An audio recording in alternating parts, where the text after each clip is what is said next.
दोस्तों नमस्कार। इस वक्त मैं मौजूद हूँ एक गेहूं के खेत में और अप्रैल के महीने में अचानक से हुई बारिश ने इन गेहूं के फसल को नुकसान पहुंचाया है। किसानों के अरमान पे पानी फेरा है या किसानों के उम्मीद को झकझोरा है, यदि मैं कहूँ तो गलत नहीं होगा। लेकिन मैं यदि अपने व्यक्तिगत जीवन की बात करूँ तो मेरे व्यक्तिगत जीवन में अप्रैल में हुई इस झमाझम सी बारिश ने राहत की फुहार लेके आई है। इस दिन का इंतजार मैं पिछले 25 से 26 साल से कर रहा था और 26 साल बाद ही सही आखिरकार वो राहत की फुहार मेरे व्यक्तिगत जीवन में भी पड़ा है। तो क्या है इस राहत की फुहार, किस चीज़ के लिए मैं इंतजार कर रहा था और 25 साल बाद वो राहत की फुहार कैसे मेरे व्यक्तिगत जीवन में हरियाली ला दी है, चलिए इस छोटे से ब्लॉग में मैं आपको बताता हूँ। दोस्तों, अप्रैल का महीना सभी पेरेंट्स के लिए मुश्किल भरा होता है, क्योंकि इस महीने में बच्चों के लिए नए नए बुक्स लाना होता है, यूनिफॉर्म लाना होता है, कॉपियाँ लानी होती है, यानी कि बेहिसाब बजट चाहिए होता है इस अप्रैल के महीने में।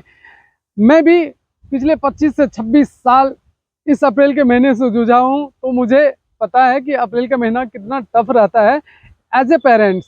आज का ब्लॉग खास है क्योंकि ये अप्रैल के महीने के बाद मुझे लगता है कि और अप्रैल का महीना मेरे लिए मुश्किल भरा नहीं होने वाला, क्योंकि ये अप्रैल मेरे बच्चों के स्कूलिंग का लास्ट अप्रैल महीना होगा।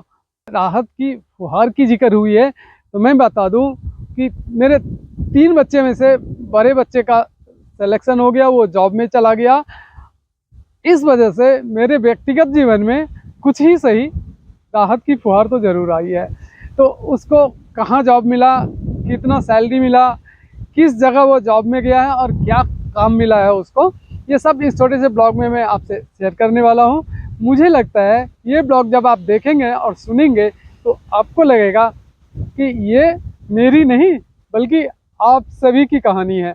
तो चलिए करते हैं फटाफट से इस वीडियो की शुरुआत और आपको बताते हैं जिस बच्चे को जॉब लगा है उसकी स्कूलिंग कहाँ से स्टार्ट हुई और कहाँ तक की उसने शिक्षा ग्रहण की है और जॉब में कैसे लगा है। तो फ्रेंड्स, इस ब्लॉग के जो मेन किरदार है उस किरदार से आपको परिचय करा दूं। उसका नाम अभिषेक कुमार झा है, जिसकी शिक्षा दीक्षा की शुरुआत यदि मैं बात करूं तो उस समय के साउथ 24 परगना जो वेस्ट बंगाल का है वहाँ पे शुरुआत हुआ था। मैंने उसका एडमिशन एक हिंदी मीडियम पब्लिक स्कूल में करवाया था, जिस स्कूल का नाम था कमलगाछी हिंदी पब्लिक स्कूल। लेकिन मेरे एक मित्र के सलाह के बाद उसको मैंने उस स्कूल में एक भी दिन भेजा नहीं। हालांकि मैंने बुक्स यूनिफॉर्म सब कुछ खरीद लिया था और 2 दिन बाद उसको स्कूल जाना था। इसी बीच में मेरे एक अजीज मित्र जिनका नाम अभिजीत बीट है, उन्होंने मुझे सलाह दी कि इसे हिंदी मीडियम में नहीं बल्कि इंग्लिश मीडियम में पढ़ाना स्टार्ट करो, और वहाँ पे यदि आपने पैसा इन्वेस्ट कर दिया है तो वो जो भी नुकसान है भले ही आप मेरे से ले लो, लेकिन हिंदी में नहीं, उसको इंग्लिश मीडियम में पढ़ाओ। फिर मैंने आपस में बात किया और मेरा मन भी उनके कहने के बाद बदल गया। फिर इस बच्चे का एडमिशन मैंने करवा दिया हरी नवी में। जिस पब्लिक स्कूल में करवाया था उस स्कूल का नाम होली चाइल्ड पब्लिक स्कूल है, जहाँ से उन्होंने ककहरा सीखा। ककहरा का मतलब उन्होंने शुरुआती शिक्षा वहीं से ग्रहण किया। 1 साल की उनकी स्कूलिंग कंप्लीट हुई थी, तभी मेरा ट्रांसफ़र अचानक से हो जाता है उत्तराखंड में पंतनगर, और मैं अपने फैमिली के साथ पंतनगर शिफ्ट हो जाता हूँ। होली चाइल्ड पब्लिक स्कूल में दोस्तों हिंदी के बजाय बांग्ला उसको पढ़ाया जाता है, और अच्छी बात यह है कि बांग्ला में भी धीरे धीरे उसने पकड़ बनाने लग गया था। लेकिन संजोग से ट्रांसफ़र होने के साथ ही उसका बांग्ला वहीं छूट गया और हम लोग जब पंतनगर आए तो यहाँ पे इसका एडमिशन मैंने करवाया ग्रामीण स्कूल, जिसका नाम कोलंबस पब्लिक स्कूल है। और इस पब्लिक स्कूल में उसने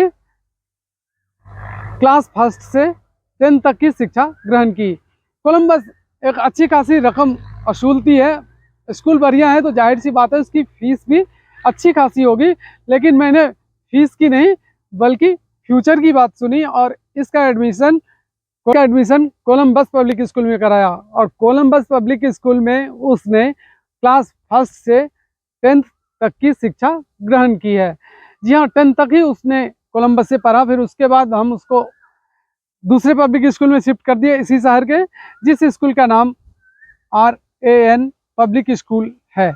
RAN पब्लिक स्कूल में ट्रांसफ़र करने का कोई दूसरा कारण नहीं था, बस एक ही वजह था कि यहाँ पे उस समय वीकेंड में क्लास होता था आकाश इंस्टीट्यूट का, और मैंने सोचा कि इसको इंटर के साथ आकाश इंस्टीट्यूट से भी कोचिंग करवाऊँ ताकि अपने फील्ड में ये बढ़िया कर सके।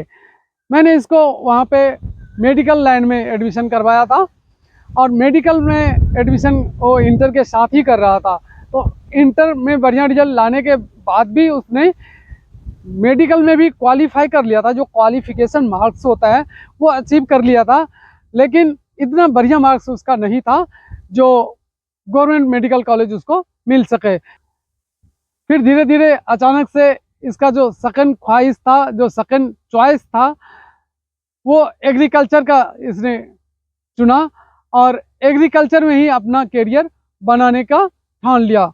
इंटर के बाद इसका एडमिशन फिर मैंने BSc एग्रीकल्चर देहरादून में करवाया था, जहां से इसने ग्रेजुएशन किया है। ग्रेजुएशन के बाद इसने आगे की पढ़ाई में उसने 1 साल का गैप लिया, और उस गैप के दौरान इसने तैयारी करी थी CMAT की। CMAT की तैयारी करने के बाद ही उसको अच्छा कॉलेज पाता, और उसने तैयारी करी। और 1 साल के दौरान यदि मैं बोलूँ, वो मुश्किल से महीने में 1 या 2 बार ही घर से बाहर निकला, पूरे दिन पढ़ाई में बिजी रहता था, और इसका रिजल्ट भी उसने बढ़िया लाया।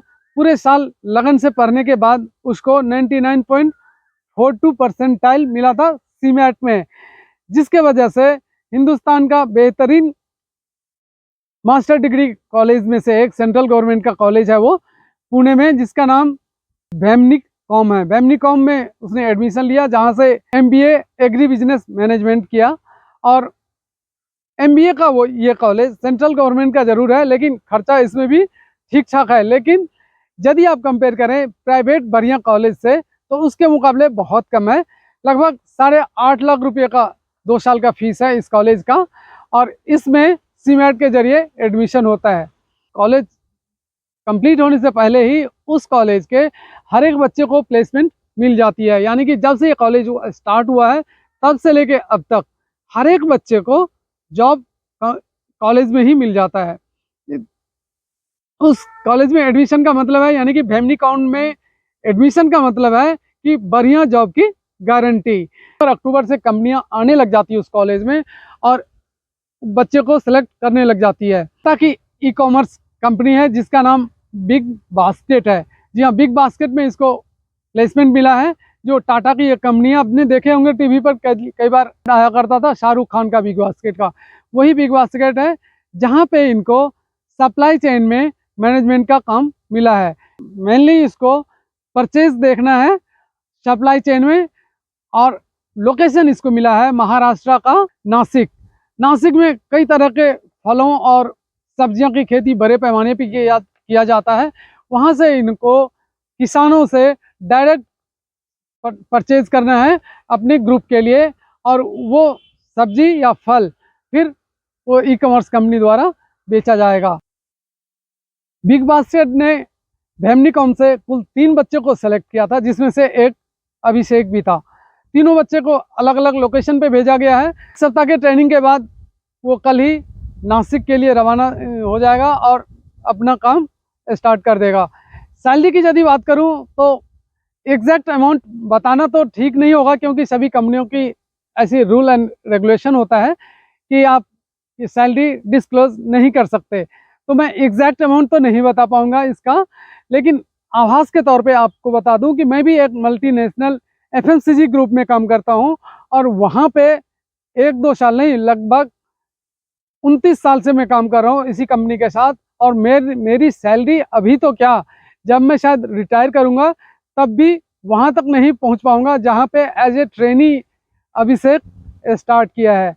समझ सकते हैं आप, अंदाज़ा लगा सकते हैं कि उसकी सैलरी अच्छी खासी ट्रेनिंग के पीरियड के दौरान है। तो जब 1 साल बाद वो कंफर्म हो जाएगा, उम्मीद है और भी लंबी छलांग मारेगा और सैलरी बहुत बढ़िया उसको मिलने लग जाएगा। और उसका मेहनत जो है कामयाब होगा। तो ये थी एक छोटी सी कहानी मेरी।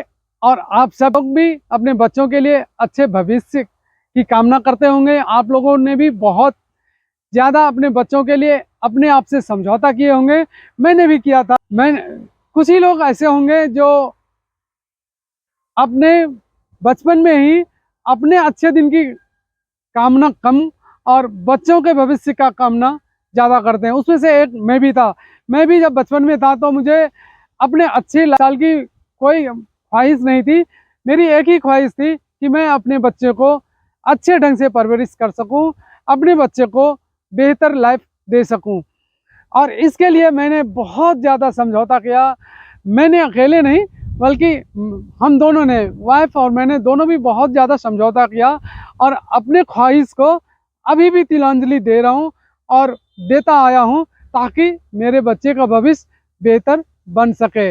उम्मीद है दोस्तों ये छोटी सी स्टोरी आपको अच्छा लगा होगा और मैंने सोचा कि ये इतनी बड़ी खुशखबरी है तो क्यों ना अपने YouTube फैमिली से भी शेयर करूं, उन्हें भी इस बारे में बताऊं ताकि आपको भी ये कहानी सुन के ये लगे कि ये मेरी नहीं, आप सभी की कहानी है। तो दोस्तों उम्मीद है ये छोटे से ब्लॉग आपको अच्छा लगा होगा। आप भी अपने बच्चों के लिए जो अभी से समर्पित हैं, अपने बच्चों के लिए जो अभी से आप त्याग कर रहे हैं, उम्मीद है एक दिन आपके बच्चे भी आपके उम्मीद पे खरे उतरेंगे। इसी शुभकामना के साथ इस ब्लॉग को अब यहीं ख़त्म करते हैं। मिलते हैं आपसे फिर किसी नए ब्लॉग में। तब तक के लिए मुझे दीजिए विदा और देखते रहिए अपना मनपसंद YouTube चैनल बबलू के ब्लॉग्स। बहुत बहुत धन्यवाद आप सभी का।